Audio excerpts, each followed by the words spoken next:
everyone. I wanted to do something today with you that I have done with every single class over the last 20 years. It's become a little bit of a tradition in my class, and that is to read to you the Lorax. I always read this book as a way of starting off the environmental science unit, and I didn't want it to be any different for you guys, so I figured we'll do it this way instead. Here we go. The Lorax by Dr. Seuss. One of my favorites. At the far end of town where the grickle grass grows, and the wind smells slow and sour when it blows, is the street of the lifted Lorax. And if you look deep enough, some people say, if you look deep enough, you can still see today where the Lorax once stood, just as long as it could, before somebody lifted the Lorax away. But what was the Lorax? And why was it there? And why was it lifted and taken somewhere from the far end of town where the grickle grass grows? The old Onceler still lives there. Ask him. He knows. You won't see the Onceler. Don't knock at his door. He stays in his lurkum on top of his store. He lurks in his lurkum cold under the roof where he makes his own clothes out of mufford moof. And on special dank midnights in August he peeks out of his shutters, and sometimes he speaks and tells how the Lorax was lifted away. He'll tell you, perhaps, if you're willing to pay. On the end of a rope, he lets down a tin pail, and you have to toss in 15 cents and a nail and the shell of a great-great-great-grandfather snail. Then he pulls up the pail, makes a most careful count, to see that you've paid him the proper amount. And he hides what you paid him away in his snub, his secret strange hole in his groovyless glove. Then he grunts, I will call you by whisper, my phone, for the secrets I tell are for your ears alone. Slup down slups the whisper, my phone, to your ear. And the old Onceler's whispers are not very clear, since they have to come down through a snurgly hose, and it sounds as if he had smallish bees up his nose. Now listen, I'll tell you, with his teeth sounding gray, how the Lorax got lifted and taken away. It all started back, such a long, long time back. Way back in the days when the grass was still green, and the pond was still wet, and the clouds were still clean, and the song of the swami swans rang up in space, one morning I came to this glorious place. And I first saw the trees, the truffula trees, the bright-colored tufts of the truffula trees, mile after mile in the fresh morning breeze. And under the trees, I saw brown barbaloots, frisking about in their barbaloot suits, as they happily lived eating truffula fruits. From the rippulous pond came the comfortable sound of the coming fish humming while splashing around.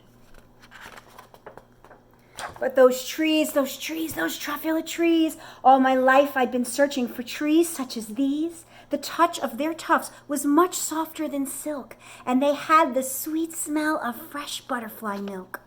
I felt a great leaping of joy in my heart. I knew just what to do. I unloaded my cart. In no time at all, I had built a small shop, and I chopped down a truffula tree with one chop, and I took the soft tuft and I knitted a thneed.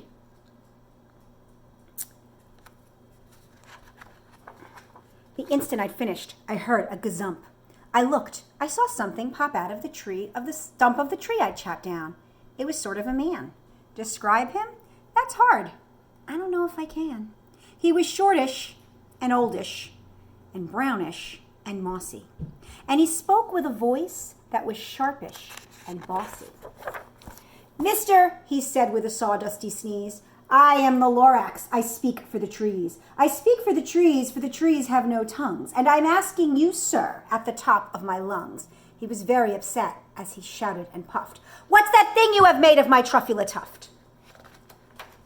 Look, Lorax, I said, there's no cause for alarm. I chop just one tree. I am doing no harm. I'm being quite useful. This thing is a thneed. A thneed's to find something that all people need. It's a glove. It's a hat. It's a sock. Oh, I screwed that up. It's a shirt. It's a sock. It's a glove. It's a hat. But it has other uses as far beyond that. You can use it for carpets, for pillows, for sheets, or curtains, or covers, and bicycle seats. The Lorax said, Sir, you are crazy with greed. There is no one on earth who would buy that fool thneed. The very next minute, I proved he was wrong. For just at that minute, a chap came along, and he thought that the thneed that I knitted was great, and happily bought it for $3.98. I laughed at the Lorax. You poor stupid guy. You never can tell what some people will buy. I repeat, cried the Lorax, I speak for the trees. I'm busy, I told him. Shut up, if you please. And I rushed across the room, and in no time at all built a radio phone. I put in a quick call. I called all my brothers and uncles and aunts, and I said, listen here, here's a wonderful chance for the whole Onceler family to get mighty rich. Get over here fast. Take the road to North Nitch, turn left at Weehawken, start right at South Stitch. And in no time at all, in the factory I built, the whole Onceler family was working full tilt. We were all knitting thneeds just as busy as beads to the sound of the chopping of truffula trees. Then, oh baby, oh, how my business did grow. Now chopping one tree at a time was too slow, so I quickly invented my super axe hacker, which worked off 4 truffula trees at one smacker. We were making thneeds 4 times as fast as before, and that Lorax, he didn't show up anymore. But the next week he knocked at my new office door. He snapped, though I am the Lorax who speaks for the trees, which you seem to be chopping just as fast as you please. But I'm also in charge of the brown barbaloots, who played in the shade eating truffula fruits. And now, thanks to your hacking my trees to the ground, there's not enough truffula fruit to go round. And my poor barbaloots are all getting the crummies because they have gas and no food in their tummies. They love living here, but I can't let them stay. They'll have to find food, and I hope that they may. I, the Onceler, felt sad as I watched them all go. But business is business, and business must grow, regardless of crummies and tummies, you know. Then again, he came back. Oh, I'm missing a page. I meant no harm. I most truly did not. But I had to grow bigger, so bigger I got. I biggered my factory, I biggered my roads, I biggered my wagons, I biggered the loads of the thneeds I shipped out. I was shipping them forth, to the south, to the east, to the west, to the north. I went right on biggering, selling more thneeds, and I biggered my money, which everyone needs. Then again he came back. I was fixing some pipes when that old nuisance Lorax came back with more gripes. I am the Lorax. He coughed and he whisked. He sneezed and he snargled. He snuffled. He sniffed. Onceler, he cried with a crufulous croak. Onceler, you're making such smogulous smoke. My poor swami swans, why, they can't sing a note. No one can sing who has smog in his throat. And so, said the Lorax, please pardon my cough. They cannot live here, so I'm sending them off. Where will they go? I don't hopefully know. They may have to fly for a month or a year to escape from the smog you've smogged up around here. What's more, snapped the Lorax. His dander was up. Let me say a few words about a gluppity-glup. Your machinery chugs on day and night without stop, making gluppity-glup and also sloppity-slop. And what do you do with this leftover goo? I'll show you, you dirty old Onceler man, you.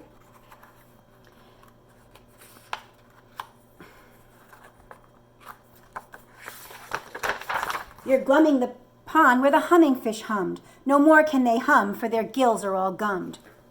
So I'm sending them off. Oh, their future is dreary. They'll have to walk on their fins, getting woefully weary, in search of some water that isn't so smeary. And then I got mad. I got terribly mad. I yelled at the Lorax. Now listen here, Dad. All you do is yap, yap, yap and say bad, bad, bad, bad. Well, I'm telling you, sir, I have my rights.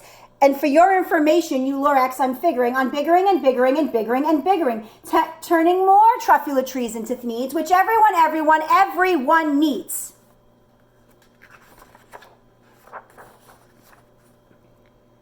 And at that very moment, we heard a loud whack. From outside in the fields came the sickening smack of an axe on a tree. Then we heard the tree fall, the very last truffula tree of them all. No more trees, no more thneeds, no more work to be done. So in no time, my uncles and aunts, every one, all waved me goodbye. They jumped into my cars and drove away under smoke-smuggered stars. Now all that was left neath the bad-smelling sky was my big empty factory, the Lorax, and I. The Lorax said nothing, just gave me a glance.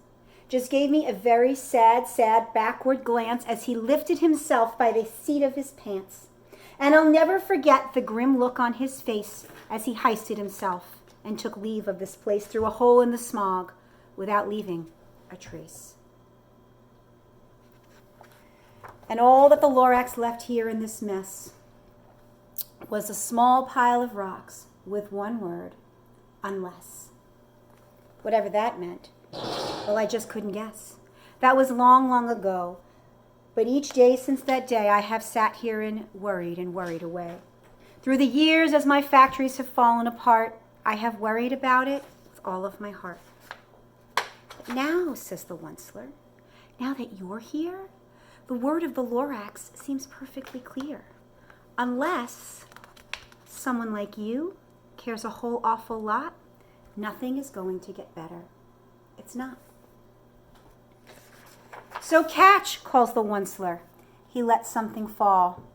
It's a truffula seed. It's the last one at all. You're in charge of the last of the truffula seeds. And truffula trees are what everyone needs. Plant a new truffula, treat it with care, give it fresh water and feed it fresh air. Grow a forest, protect it from axes that hack. Then the Lorax and all of his friends may come back. And that's the end. Thank you for watching the whole video and for taking a minute to share some time with me. This is a very special thing for me to do with you, and I hate that I couldn't do it in the classroom. I miss you all very much, and I love you, and I hope to see you soon.